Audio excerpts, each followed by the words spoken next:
Good morning या नमस्कार दोस्तों, स्वागत है आप सभी का आपके अपने YouTube channel GK search engine पर। तो दोस्तों आज है 5 अप्रैल और 5 अप्रैल से रिलेटेड राजस्थान करंट अफेयर्स के जितने भी इम्पोर्टेंट क्वेश्चन हैं उन सभी को हम इस वीडियो में डिस्कस करने वाले हैं।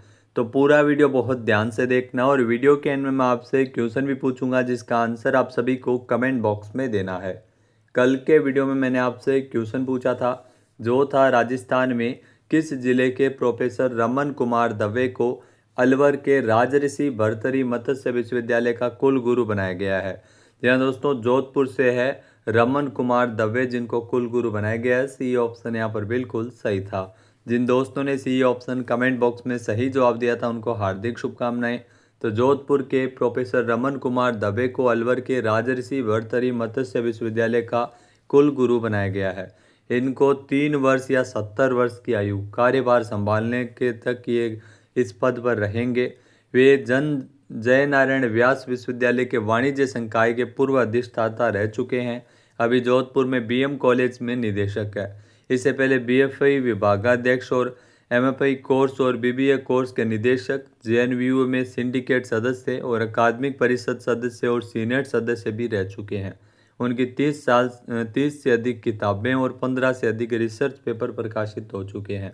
तो चलिए शुरू करते हैं, लेकिन उससे पहले कल के क्वेश्चन का रिवीजन कर लेते हैं। तो कल के 5 महत्वपूर्ण क्वेश्चन थे। राजस्थान में जनगणना 2027 की प्रक्रिया का जो पहला चरण है वो 16 मई से शुरू होकर 14 जून तक चलेगा। नेक्स्ट है राजस्थान में जवाई लूणी रण ऑफ कच्छ राष्ट्रीय जलमार्ग NW48 शुरू किया जाएगा। स्वीडन की प्रतिष्ठित ऑटोमोबाइल कंपनी वोल्वो कार से जुड़ी राजस्थान की बेटी रेखा मीणा को साल 2025 के लिए गुड डिजाइन अवार्ड से सम्मानित किया गया था। चेन्नई में Indian society of heating refrigerating and air conditioning engineers यानी ISRE के साथ MNIT जयपुर ने एक MOU साइन किया है। इंडिया बिल्ड एक्सपो 2026 का आयोजन उदयपुर में 27 से 29 मार्च तक फील्ड क्लब उदयपुर में किया गया था। तो चलिए शुरू करते हैं आज के राजस्थान करंट अफेयर्स। पहला क्वेश्चन है, राजस्थान में 6 से 30 अप्रैल तक आपनों खेत आपनी खाद अभियान का संचालन किया जाएगा, जो बिल्कुल सत्य कथन दिया गया है। इस अभियान का संचालन राजस्थान में 6 से 30 अप्रैल तक होगा। मुख्य उद्देश्य की अगर बात करें तो किसानों को रासायनिक उर्वरकों पर निर्भरता कम करने हेतु और जैविक एवं प्राकृतिक खेती की ओर प्रेरित करने के लिए इस अभियान का संचालन किया जा रहा है। यानी इसमें यह भी कथन सही है, दोनों ही यहाँ पे सत्य कथन दिए गए हैं। ए ऑप्शन यहाँ पर बिल्कुल सही है। आइए जानते हैं इम्पोर्टेंट फैक्ट्स। तो राजस्थान में किसानों को रासायनिक उर्वरकों पर निर्भरता कम करने और जैविक एवं प्राकृतिक खेती की ओर प्रोत्साहित करने के लिए 6 से 30 अप्रैल तक आपनों खेत आपनी खाद अभियान का संचालन किया जा रहा है। ये अभियान किसानों को अपने ही खेत में उपलब्ध संसाधनों से जैविक खाद एवं पोषक तत्व तैयार करने के लिए प्रेरित करेगा, जिससे न केवल उत्पादन में वृद्धि होगी बल्कि कृषि उत्पादों की गुणवत्ता में भी सुधार आएगा। इस अभियान के तहत देशी खाद जिसमें कंपोस्ट, वर्मी कंपोस्ट, हरी खाद, जैव एवं उर्वरक तथा प्राकृतिक खेती की विधियों को बढ़ावा दिया जाएगा। विभिन्न शिविर, ग्राम सभा एवं अन्य कार्यक्रमों के माध्यम से भी आपनों खेत आपनी खाद का व्यापक प्रचार प्रसार किया जाएगा। नेक्स्ट, निम्नलिखित कथनों पर विचार कीजिए। 2 कथन यहाँ पे दिए गए हैं। पहला है कि जयपुर में राधा निवास क्रिकेट क्लब के द्वारा सुंदर कांति जोशी अवार्ड समारोह जो कि 3 अप्रैल को आयोजित हुआ है, जो बिल्कुल सही है। फिर है कि सुंदर कांति जोशी अवार्ड समारोह में डिम्पल कंवर को लाइफ टाइम अचीवमेंट अवार्ड मिला है, तो ये यहाँ पे गलत है। आशा श्रीवास्तव को लाइफ टाइम अचीवमेंट अवार्ड मिला है, न कि डिम्पल कंवर को। यानी दूसरा यहाँ पे गलत कथन दिया गया, केवल एक ही यहाँ पे सत्य है। बी ऑप्शन यहाँ पर बिल्कुल सही है।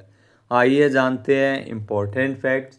तो सुंदर कांति जोशी अवार्ड जो कि राजस्थान की खिलाड़ियों को सम्मानित किया गया था, जिसमें जयपुर में राधा निवास क्रिकेट क्लब के द्वारा सुंदर कांति जोशी अवार्ड समारोह का आयोजन 3 अप्रैल को किया गया था। डिम्पल कंवर को सीनियर वर्ग में बेस्ट महिला क्रिकेटर, जबकि तनिका शर्मा को जूनियर वर्ग में, इसके अलावा रोशेल यादव को सब जूनियर वर्ग में बेस्ट महिला क्रिकेटर का अवार्ड दिया गया। आशा श्रीवास्तव को लाइफ टाइम अचीवमेंट अवार्ड से नवाजा गया। तो ये सारे ही क्वेश्चन आपके लिए महत्वपूर्ण है, एग्जाम में पूछे जा सकते हैं। बीसीसीआई की राष्ट्रीय प्रतियोगिताओं में प्रदर्शन के आधार पर यह सम्मान प्रदान किया जाता है।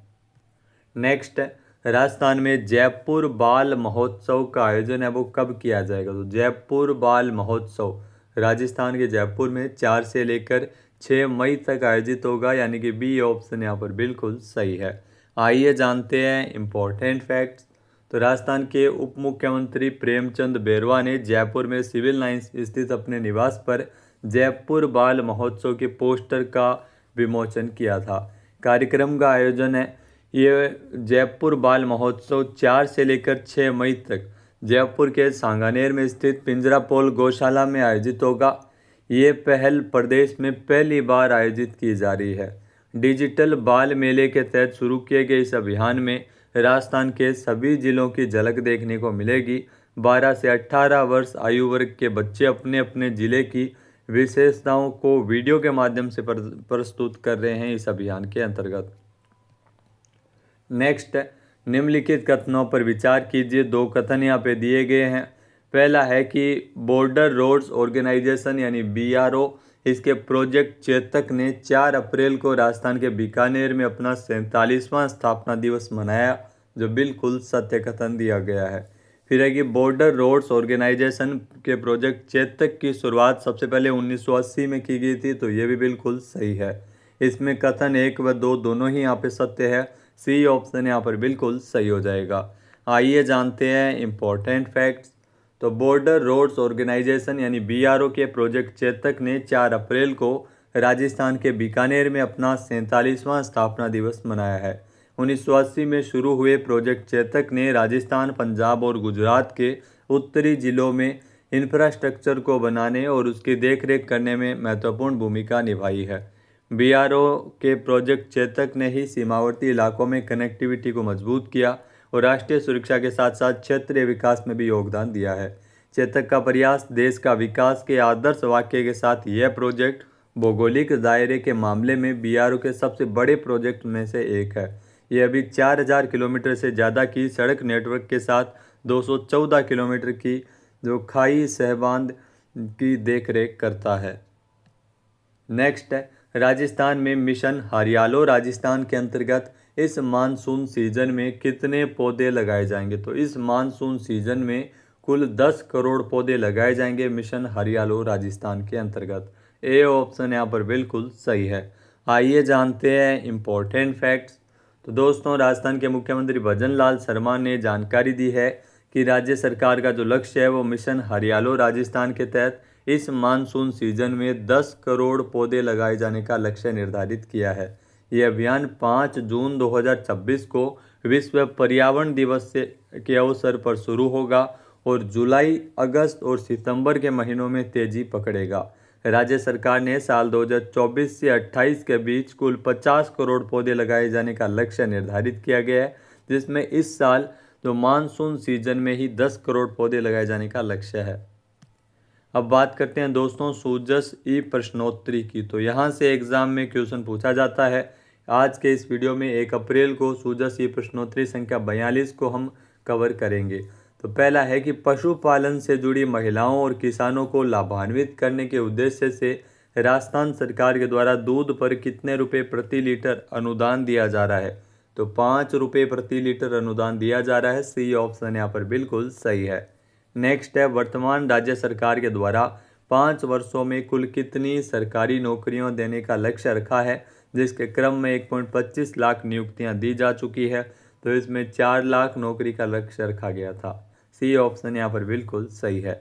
नेक्स्ट है, राजस्थान सरकार के द्वारा प्रत्येक जिले की विशिष्ट पहचान को वैश्विक स्तर पर स्थापित करने और स्थानीय उत्पादों को बढ़ावा देने के लिए हाल ही में एक नई नीति लागू की है। उस नीति का नाम क्या है? तो एक जिला एक उत्पाद नीति लागू की गई है। ए ऑप्शन यहाँ पर बिल्कुल सही है। ये प्रश्न महत्वपूर्ण है, ये महत्वपूर्ण, ये जरूरी नहीं है। फिर है कि भारत सरकार ने हाल ही में PM E-ड्राइव योजना के तहत राजस्थान में पब्लिक EV यानी इलेक्ट्रिक व्हीकल चार्जिंग स्टेशन स्थापित करने के लिए कुल कितनी वित्तीय सहायता राशि स्वीकृत की है? तो 81.12 करोड़ रुपए की वित्तीय सहायता राशि स्वीकृत की है। सी ऑप्शन यहाँ पर बिल्कुल सही हो जाएगा। नेक्स्ट है, अब राजस्थान के कुल कितने जिलों में किसानों को दिन के 2 ब्लॉक में बिजली मिलना सुनिश्चित होगा? तो 24 जिलों में बिजली मिलना सुनिश्चित हो जाएगा। बी ऑप्शन यहाँ पर बिल्कुल सही है। अब बात करते हैं आज के हमारे क्विज के, जिसका आंसर आप सभी को कमेंट बॉक्स में देना है। तो आज का क्विज है, राजस्थान में इंडिया बिल्ड एक्सपो 2026 का आयोजन है वो कहाँ किया गया है? एक बार फिर से सुनेगा, राजस्थान में इंडिया बिल्ड एक्सपो 2026 का आयोजन कहाँ किया गया है? सही आंसर आपको कमेंट बॉक्स में देना है। और अगर ये वीडियो आपको पसंद आए तो इसे आप लाइक और शेयर करना बिल्कुल न भूलिएगा। चैनल पर नए जुड़े हो, सब्सक्राइब नहीं किया है तो अभी सब्सक्राइब बटन पर क्लिक करें। इस वीडियो की जो PDF फाइल है वो आप वीडियो के डिस्क्रिप्शन बॉक्स से डाउनलोड कर सकते हैं। क्वेश्चन आंसर आप वोट करके भी कर सकते हैं। दोस्तों, आपके लिए ज़रूरी सूचना है, जो वर्तमान में राजस्थान सरकार के द्वारा एक योजना चलाई जा रही है जिसका नाम है मुख्यमंत्री युवा स्वरोजगार योजना। जिस किसी भी भाई को मुख्यमंत्री युवा स्वरोजगार योजना में आवेदन करना है वो हमसे संपर्क कर सकते हैं। इसमें एक प्रोजेक्ट रिपोर्ट लगती है। अगर प्रोजेक्ट रिपोर्ट आपको बनवानी है तो आप हमारे कॉन्टैक्ट नंबर पे संपर्क कर सकते हैं 8955998445। तो इसमें आपको प्रोजेक्ट रिपोर्ट बनाने से लेकर फॉर्म भरने तक सारी प्रक्रिया आपको इसमें समझाई जाएगी। तो प्रोजेक्ट रिपोर्ट बनवाने के लिए भी हमसे संपर्क कर सकते हैं। तो आपके जो लोन मिलता है मुख्यमंत्री युवा स्वरोजगार योजना का, वो 3 कैटेगरी में दिया जाता है। इसमें ट्रेडिंग, सर्विस और मैन्युफैक्चरिंग कैटेगरी होती है। ट्रेडिंग और सर्विस एक ही कैटेगरी के अंतर्गत आते हैं और मैन्युफैक्चरिंग अलग कैटेगरी है जिसमें लोन ज़्यादा मिलता है। तो योजना के बारे में आपको जानकारी मिल ही गई होगी। आप किसी भी ज़िले से हो, आपको प्रोजेक्ट फाइल बनवानी है तो दिए गए नंबर पे आप संपर्क कर सकते हैं। जय हिंद, जय भारत, जय राजस्थान।